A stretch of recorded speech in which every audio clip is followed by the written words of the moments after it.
Hi everyone, welcome to back to Strive Conversations. My name is Melissa Taylor and I'm the host. I'm also the founder of Strive With Me, which is a personal development and social impact publication. Today I'm really excited for the conversation. We have the amazing Amanda with us, who's the founder of Earth-Made Kitchen. We know with everyone during this lockdown, it's been really crazy and everyone's, as we were just discussing, getting creative in the kitchen. And so we decided to have a conversation today about how we can discuss some pantry staple items that Amanda is an amazing cook, and we're excited to learn what items we have to have in our pantry, we should always have on hand, and a great few lists for you to take the next time you go grocery shopping, because we know each trip really matters. And so Amanda, I'm really excited to have you here today. Yeah, I'm excited to be here. Thanks for joining. And I guess we'll just get started. Maybe a little bit about me first. I've been running Earth-Made Kitchen for just a short while. I just launched in December, and 3 months in, this lockdown happened, so I'm going virtual. I do teach in-person workshops, so I've done a few in-person workshops in my city in Toronto, and I also work at a cooking school. So I work at a recreational cooking school in my hometown, and I teach and I help out with the catering events and corporate events. A lot goes on over there. And so I've been doing that for almost 9 years, and decided to launch my own thing last December. But before that, it took me about a year of experimenting before launching, and I did some virtual teaching and some in-person things. And then I finally launched in December. And I also have been planning to do a lot of virtual workshops and classes, and in a way this lockdown was kind of a good thing, because now I can really do that. So and I can connect with people all over the world, so that's something that I really love doing.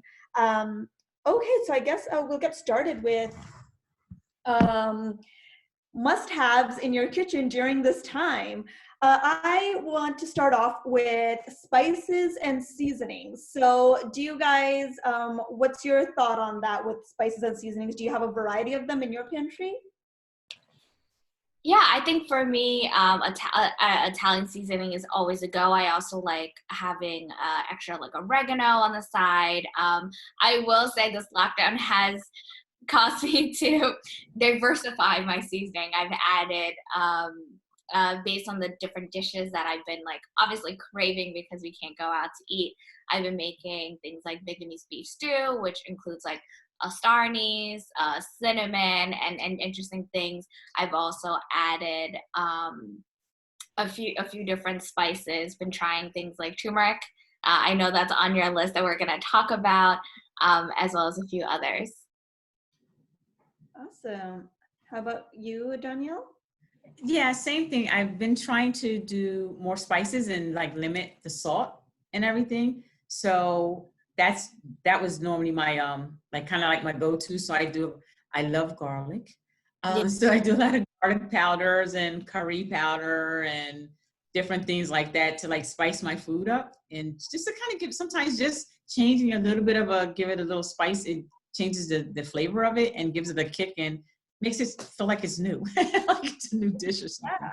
Yeah, I agree. And I think nowadays spices, it's such a handy thing to have in your kitchen. It's easily accessible. Like when you go to the grocery store, it's usually not out of stock. You will always find spices and seasoning. So that's really, really good. And you can make so much out of it.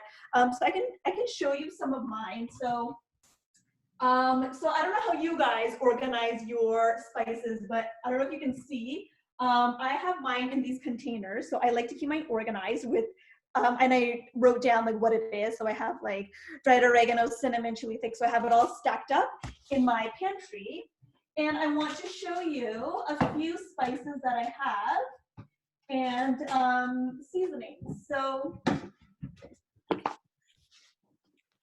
just a few. These are some of my favorites.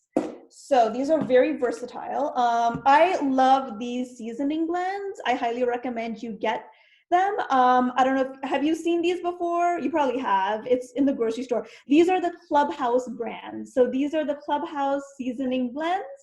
And they come in all different, there's so many different kinds to choose from. So right now on hand, I have the Italian one and the Greek one. And I love using both of them. They're awesome in any dish and also in salad dressing. So what you can do is create your own salad dressing using these seasonings. You can just get a bowl with some oil, lemon juice, a little bit of water, and some of this to like spice it up. So there you go. You have a very easy salad dressing, and it can also be used for dips. So mix this with a little bit of this and mayonnaise, and there you go. You have your own Italian seasoning dip. And you can have some crackers and vegetables at the side. So this is super versatile. It's not only used for meat marinades or vegetable marinades. I know a lot of people do that, which is great. I do that a lot too, but you can get so creative with these blends. And also you don't have to buy, you know, individual seasonings like this and then make your own. Everything is in here. So this is affordable to get, easy to get. And I use this all the time. So try to use these seasoning blends. And again, I recommend the Clubhouse brand because they have a lot of variety. I'm sure that they have it in the States. I know they have it here in Canada, but I think they should have it in the States as well. So yeah, so you should get one of these. And I also have, this is a bit of a hard one to find. I wrote this down, spices from Italy. This is, my cousin actually gave me this, and it's basically an Italian spice blend, but it's from Italy. And I think I have, I'm not sure if I have, this is the original packaging. So she gave me two. You can find these in specialty stores, and they're different from this. This one has, I don't know, it just tastes a little bit better, and it has more, there's more spices in it and more real ingredients in a way. You can see like the actual garlic flakes in there, whereas here it's more like garlic powder. Any is fine, but you can actually like taste more of the garlic in here. And these are really good. You can find these in specialty stores, and you don't have to get Italian. This is just what I have.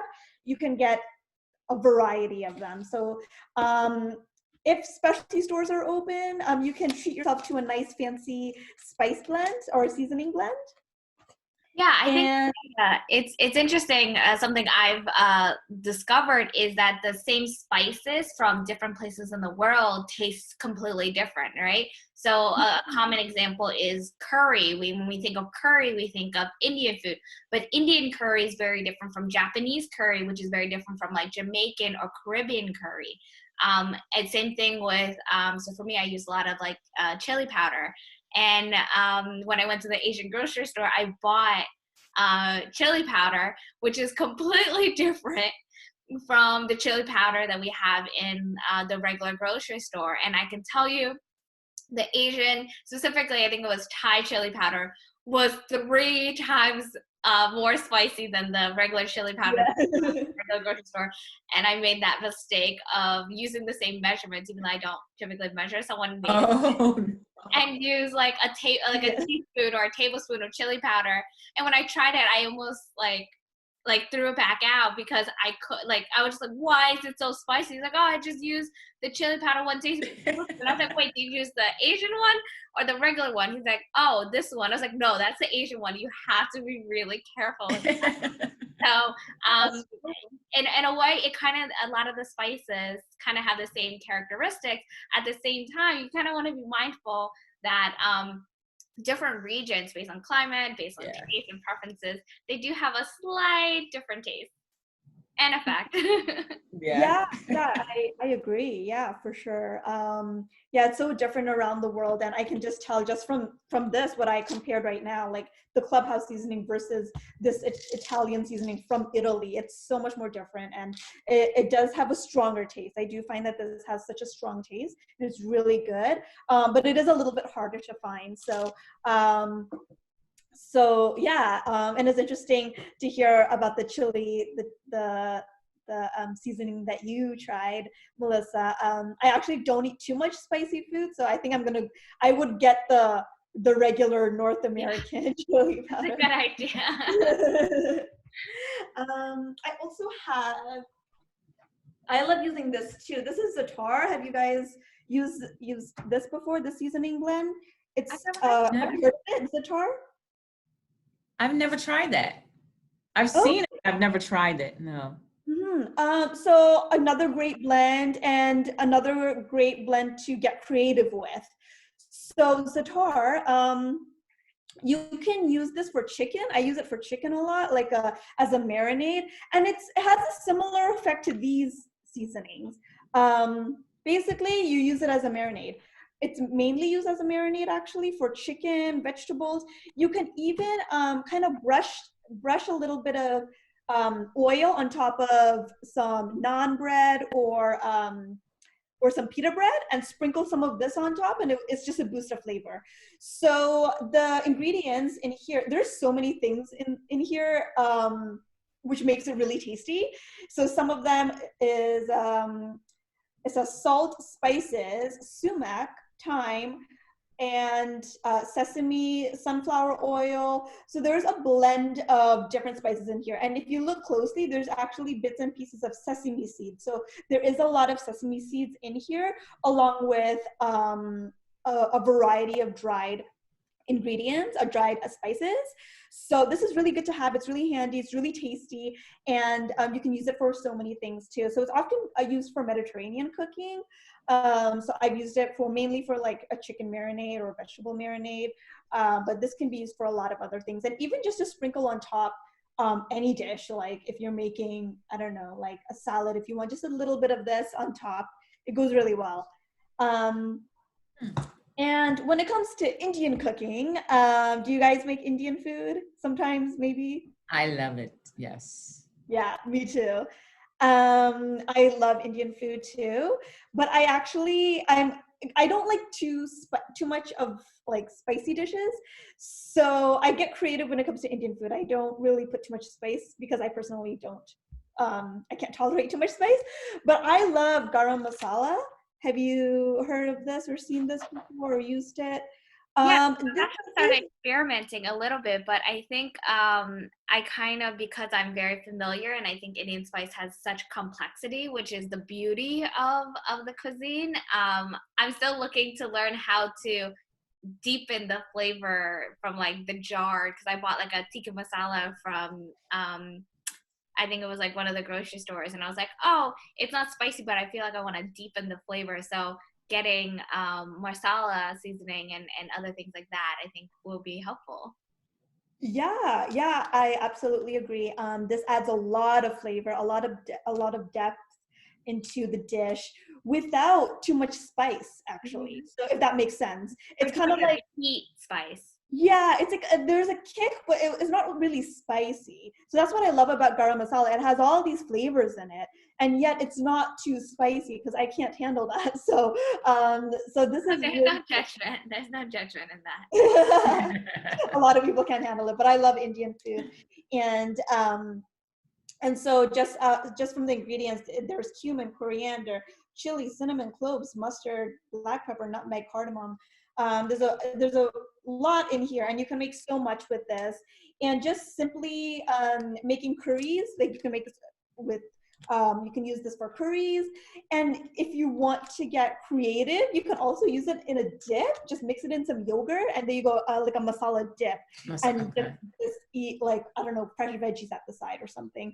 Also marinades, meat marinades. This is great for that too. So this is another versatile seasoning blend that I love. So that's a bit of the seasonings and spices that I have. And I guess when it comes to baking, we don't really use a lot of seasonings or spices for that. But the one thing that we do use a lot is cinnamon. So I do highly recommend you have some cinnamon in your pantry, because you can use it for both baking and cooking. There's some dishes with cinnamon, and yeah, it's used for so many baked dishes. So yeah, you can use it for breads, cookies, cakes, anything with that, and it can really bring out a lot of flavor. So yeah, any questions about spices and seasonings? Do you think there's a difference between, I guess, more fresh spices and herbs versus more dried versions? A little bit. It depends what you're cooking. So yeah, it really depends on what you're cooking. And I believe that the dried spices, because it's dried, like the herbs and stuff, like for example, like rosemary, I'm not sure if the nutrients are still really there. But it really depends on the dishes. Some dishes go well with dry rosemary versus fresh rosemary.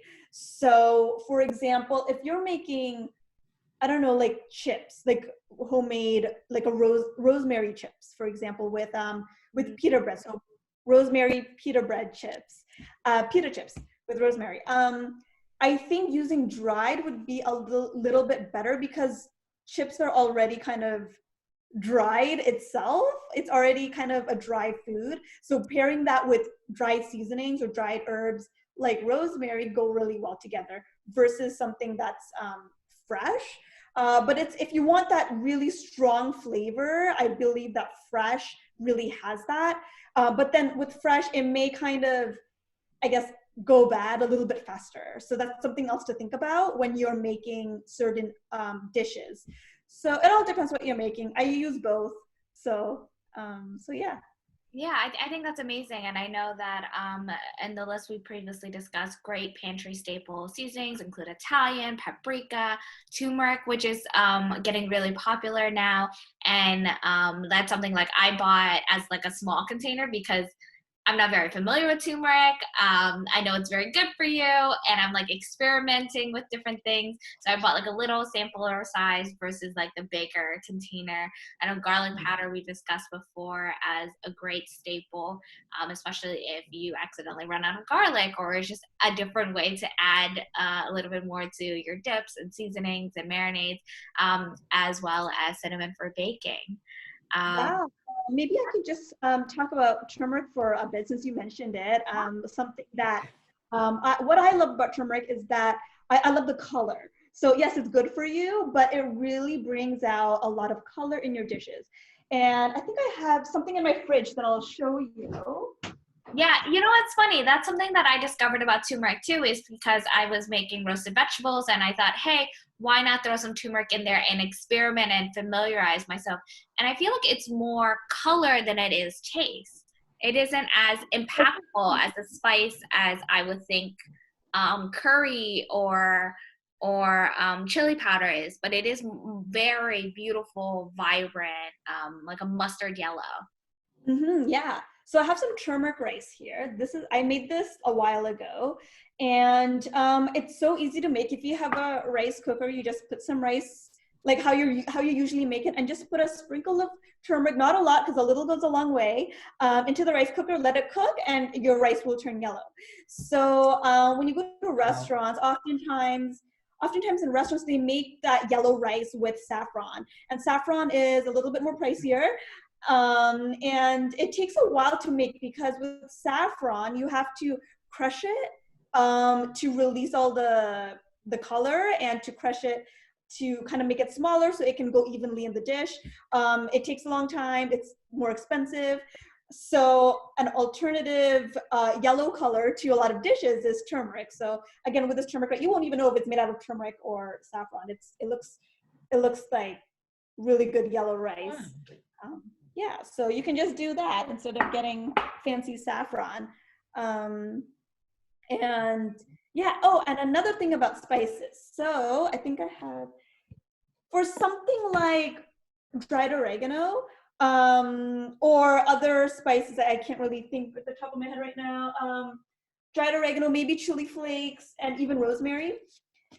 If you want to release more flavor in your dishes, let's say if you're making like a pasta sauce or you're sprinkling some on pizza, taking some and actually crushing it with your fingertips. So I'm crushing it right now. I don't know if you can see, but I'm literally like using the motion of my fingers. I'm crushing it, and that helps release a lot of flavor. So that's a little trick that you can do with a lot of dried herbs like oregano, maybe chili flakes, rosemary, thyme. So that's another trick that you can do, and that will release so much flavor. And just make your dish a little bit more tastier.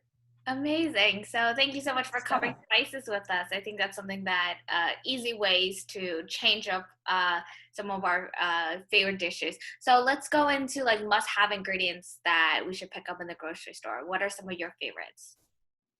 Yeah, I have a lot. So right now,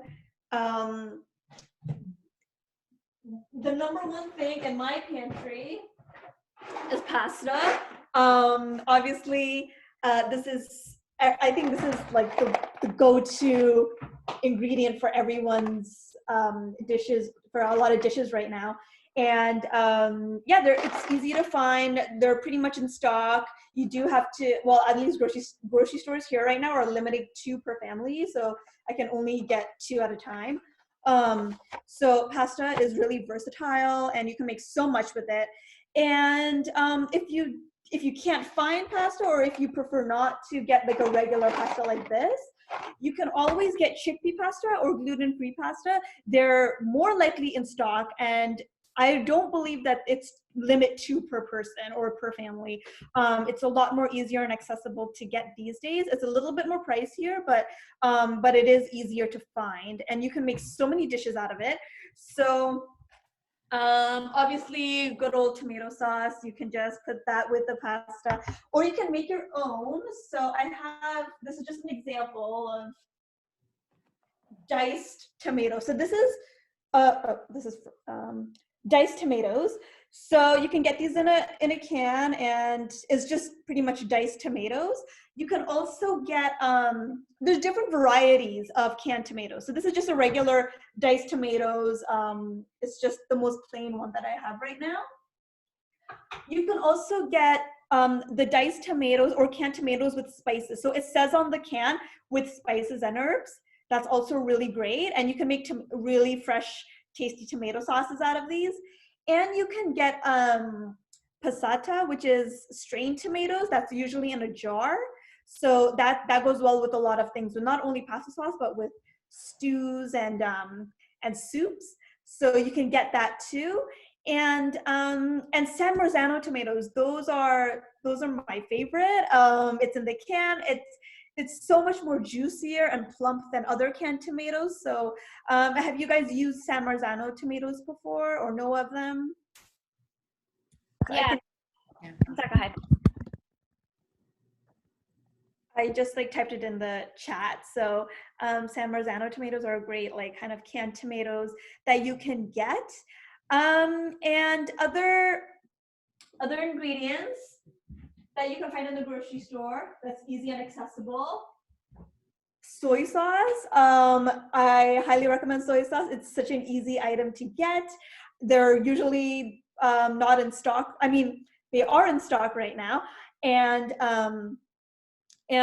you can make so much with it. It's a dipping sauce. You can put it in lots of stir fries, make it in a dip. You can make it as a salad dressing. You can do so much with it. So highly recommend that. Aside from these pantry items, other things that you can find right now that's accessible and can last a long time are frozen veggies and frozen fruits. So I can show you what I have.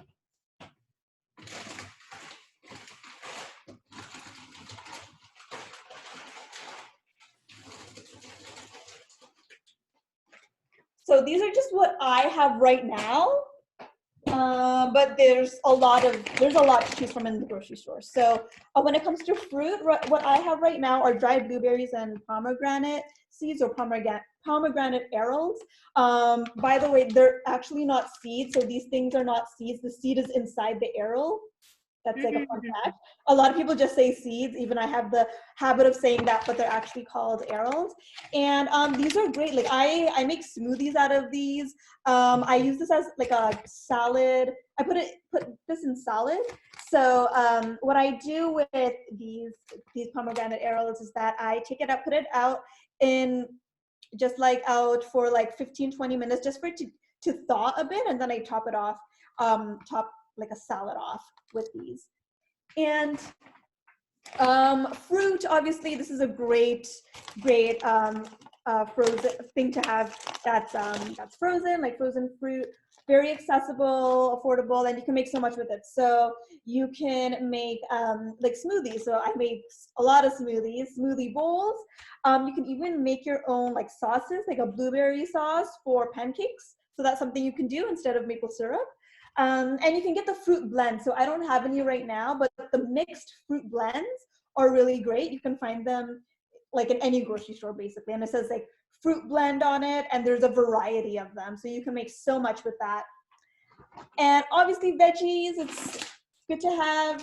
So I have some frozen peas over here, and I have sliced red beets. So again, you can make so much out of these things.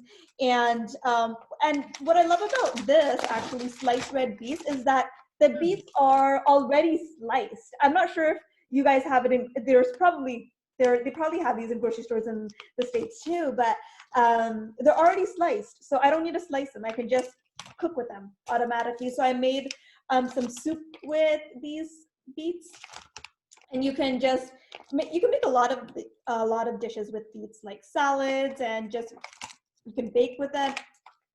So frozen foods are really in right now. They're good to have, handy to have, and yeah, it's something that I use often, whether or not we're in quarantine. So I use it a lot. Do you guys have any questions about that, frozen foods? So you prefer, because I prefer to do frozen over canned veggies and stuff like that. Is that also, I see you have like the big containers of the frozen. So do you stick with the frozen and not the canned? It depends what I'm making. So, okay.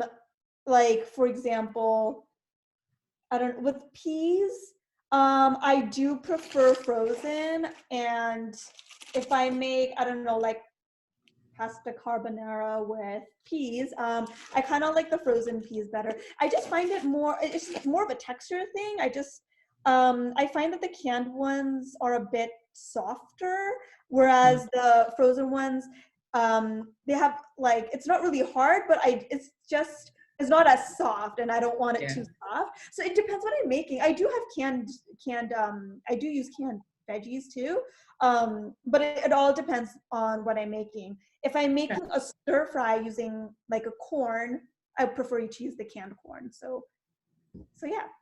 Okay. Yeah, and I think there are great ways to kind of jazz up a dish, whether that's ramen, pasta, even omelets. Sometimes I've known to kind of get really bored with certain foods, so I'll just throw in some vegetables, and also it's a great way to sneak in some vegetables as well, especially if you have little ones around and things like that. Yeah, for sure. And I guess other items that you can get from the grocery store that's easy to kind of find and pick up and that's affordable are lentils. So I used that earlier today, lentils, quinoa, beans, legumes. So those are really easy as well to get. Any is fine. Like I have the dried red lentils, so that's what I used. But you can get the canned ones. It depends on what you're making. And so so that's like another really good thing to get. And when it comes to, I guess, combinations of all these foods, you can make a lot with them. Simply using plain vegetables, plain frozen veggies like these, along with seasonings like this, a little bit of oil in the oven, baked at, I don't know, 350 for 10 minutes. You have your own side dish, like a veggie side dish, which is really good. So that's really easy. It's just a few ingredients that you can put in. So you can transform just like basic frozen veggies into a delicious side dish using the power of seasonings, because that really brings out the flavor. And obviously with pasta, you can make so many things with that. You can make like pasta bakes, or just, I don't know, just a simple pasta dish with tomato sauce and maybe some cheese on top. Other things that I have that you can get creative with, again with beans and legumes and like something like chickpeas, you can make chana masala. which is basically chickpea curry. And using this, garam masala, and canned tomatoes, a few other ingredients, and you have a very easy sort of chickpea curry that's mostly pantry based and easy to find. So yeah, it's pretty easy, pretty simple, affordable, easy to find ingredients. And what else? Smoothie bowls, like I mentioned earlier. Do you know what smoothie bowls are? Or have you heard of them? Yes. Yeah, pretty easy to make as well. As long as you have a bunch of frozen fruit, and I would recommend using frozen banana. Not really room temperature, because that's what makes it like a smoothie bowl. And you can top it off with some granola. So I made some granola a while ago, and this is another really easy kind of pantry based thing to make. So with granola, it's pretty easy. Just get some oats, nuts, maple syrup or honey, a little bit of sugar, cinnamon. Put that in the oven, and there you go. You have some granola, and you can use it for so many things, like a smoothie bowl, a parfait. You can eat it just like that if you want. So granola is a pretty good go-to, easy pantry dish that you can make. And I guess, is there anything else, Melissa, that you want me to talk about specifically? Yeah. So we have a bunch of lists that people can refer back to after this, which we'll share in the video. Is there, like, what are some of your favorite dishes that, like, are your go-to during this that requires very limited ingredients? And then what are new things that you're trying? Yeah. So I love making homemade pasta sauce. Have you guys ever made homemade pasta sauce? And I absolutely love it. And there's so many different kinds that you can make. So my personal favorite is pasta pomodoro or penne pomodoro. I love using penne pasta with homemade pomodoro sauce, and it's so easy to make. It's basically just onions, garlic, canned tomatoes, salt, olive oil, and basil. That's basically it. And basil is kind of optional. You don't have to put that, but it tastes a bit better if you do. And it's so easy to find canned tomatoes. So that's something I really love making. And also stir fries. I love making stir fries. It's so easy. And all you really need is soy sauce to really spice up your stir fry. Just get an assortment of veggies and meat, and get some soy sauce, and that's it. Put it all in a pan, and that's a very easy stir fry. You can get creative with it by getting some ginger and garlic, and if you want to get really creative and really out there, you can get some oyster sauce or fish sauce or other sauces like that, and toss that in the stir fry as well. But yeah, as long as you have soy sauce, you can make so many different stir fries with it. So some examples are like a broccoli and beef stir fry. That's something that I like to do. Just like a plain vegetable stir fry is something that I like to do. So with like bok choy, bell peppers, carrots, toss that in a pan, and that's it. And you don't need anything fancy, by the way, as long as you have a pan like this, just a regular pan. That can work. You don't need any like a fancy wok or anything like that. It'll be great if you have one, but you can use anything. So it's very simple, easy. So that's something I like doing. And I also like making tacos. So I actually made like a taco filling earlier with lentils and quinoa. So that's my filling for my taco. And with tacos, what I love is the seasonings. So I make my own seasoning blend, but you can always buy like the Tex-Mex seasoning mix. Like I think like, I don't know, Old El Paso has like the seasoning mix that you can buy, and you can kind of use that, and you can make so many things with that. So not only tacos, but chilies and fajitas. You can make so many things with that. So with my taco blend, Tex-Mex seasoning blend, I like using garlic powder, paprika, salt, pepper, cumin, And those are kind of like the base for it. And you can add some chili powder if you want and some thyme. You can add a lot of things to it. So, yeah. Should I show you guys what I made with the lentils? Like yeah, let's do Yeah. it. Awesome. Okay, so let me just set this up properly. Okay. So excited. So you can see here, I made this earlier. So I made this is a taco filling. So this is a lentil quinoa taco filling. And this was basically made out of pantry items. And what I did was I cooked the quinoa, cooked the red lentils. So I used red lentils. And then in this pan, I put a little bit of oil, put the quinoa, the red lentils, and spices. So I put cumin, paprika, garlic powder, salt, and pepper.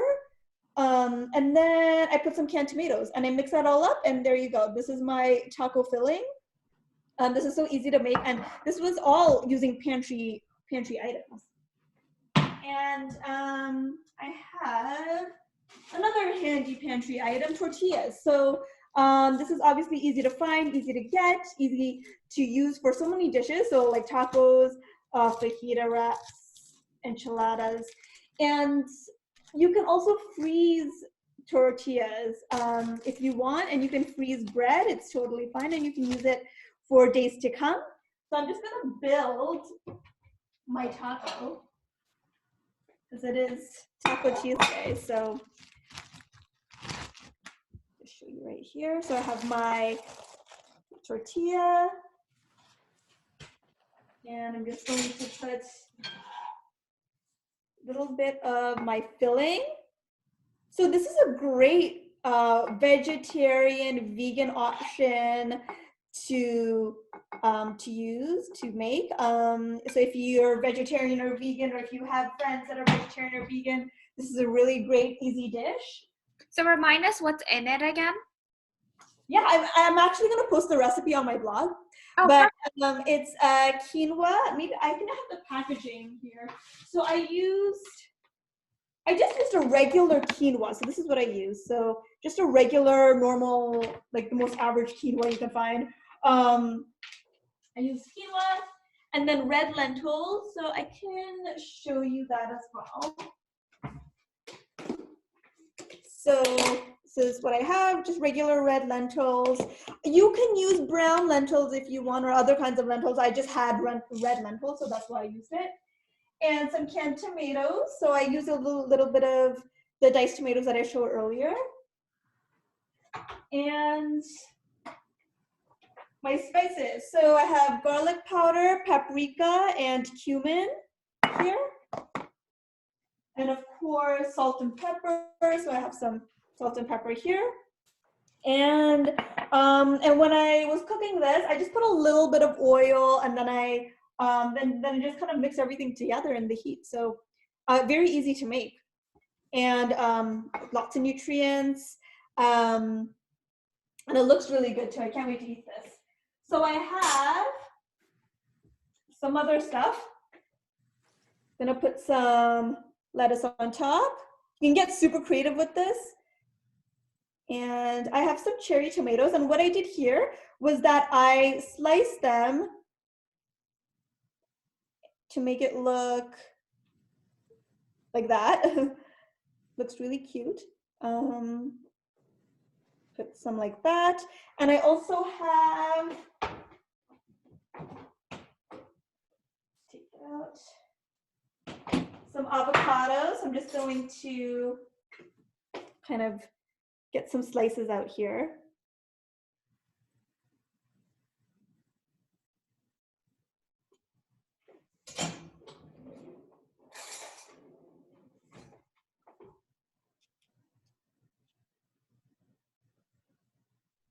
And if you want, you can put some sour cream, but I'm making this vegan, so you can always get other substitutions for that as well.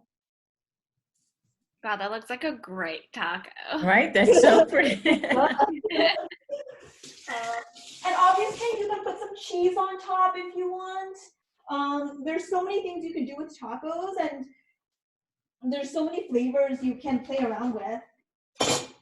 I have some cilantro for garnish and some lime juice on top. Of course. And that's basically it. That's my lentil quinoa taco. Very easy, very simple. Basically all of it is pantry items. Most of it, at least. Everything else is kind of like garnish. But if you're going to the grocery store and if you're stuck on what to get, this is a great dish to make. All these ingredients that I use, I was able to find in the grocery store. It's pretty low cost, and yeah, it's so easy to make. So yeah, any more questions on how I made this? And it looks so pretty. That's the other part about eating. Sometimes when the food looks pretty, it makes it's exciting to eat it. I know. I like. I purposely made it all pretty. I love like decorating my food and making it look all nice. So yeah, this is really good. And if you want, actually, I may just top it off with just a tiny bit of salt, just for some more flavor.